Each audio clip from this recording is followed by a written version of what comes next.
Welcome to the next video in the horror marathon, and today I'm looking at a film that I definitely should have seen by now. You're probably surprised I hadn't actually seen this yet. And it's American Werewolf in London, which is a very famous film from 1982, directed by John Landis. Known for its visual effects, its groundbreaking makeup and special effects work, and it definitely holds up, but more on that later. So overall, American Werewolf in London is a very good film. Let's get into the plot first.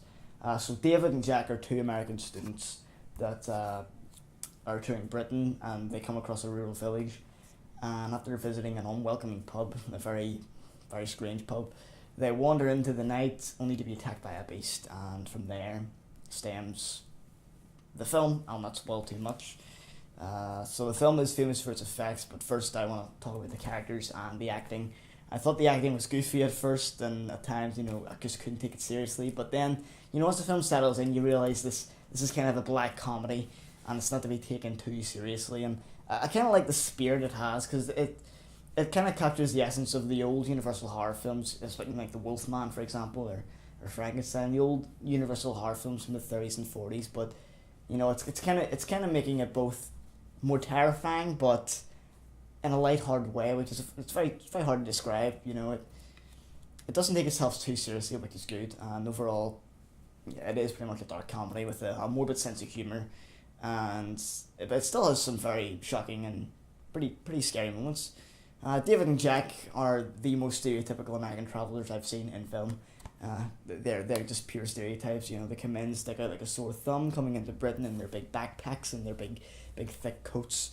And then it's not long until the film gets to the point of action. It's a very short film. It doesn't take too long to dig into everything. It's only 90 minutes or so. It's 98 minutes long.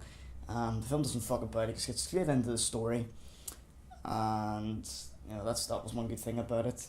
The makeup and special effects, I think, honestly, they hold up extremely well. We're at 34 years later. I still think this is probably the best makeup and visual effects I've seen in a werewolf movie. Anyway, I think it looks the best. It just holds up so damn well. And the transformation scene, there's stuff on how they did everything in the film on this Blu-ray release, and I didn't watch everything, but I'm pretty sure that it must have taken a few days to film that process, because every shot you're seeing the transformation bit by bit, more and more, and the way it's edited, I just love the textures over CGI. I mean, you'll hear me say this, I'm a big supporter of the animatronics and special effects that happened in the 80s, because it was just perfect. Films like The Thing, for example, that absolutely perfected the use of animatronics and this crazy makeup style. I absolutely love it.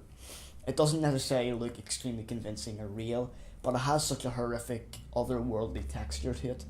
And in the case of this film, it looks quite real. It's quite convincing. I think it's just extremely well done. And overall, I don't like CGI very much, and I just like the idea that when you're seeing it happen, you can go in and touch it. CGI only in the past few years is CGI even getting to a good standard, really, and CGI from 15 years ago has dated horribly. This hasn't dated at all. The film has great editing and suspense, and my only real problem with the film is I wish it did expand it a little further. I don't want to spoil the ending, but I wasn't wholly satisfied by the ending. It felt very blunt. Everything just went, very, very quick ending. I feel like it could be stretched out a good little bit more and flesh the characters out a little more, especially with the relationship David ends up having. But, overall, I think this is definitely one of the best horror films from the 80s. It's just a good, fun film I recommend watching around this time of the year with your friends or something, as I did. It's an excellent film. And this Blu-ray release has quite a lot of special features. There's 2.5 hours of special features, which is much longer than the actual film. Another thing I'd like to talk about is the use of music in this film. It's very unexpected. It's got this very 80s coming of age kind of soundtrack, and it doesn't work in a way, I think, but at the same time, in some of the scenes, it adds to that light-hearted charm to it. It reminds me of Back to the Future or something. So overall, American Werewolf in London is definitely one to check out. This is a good Blu-ray release. I think it's the 25th anniversary edition or something like that. 30th anniversary or something.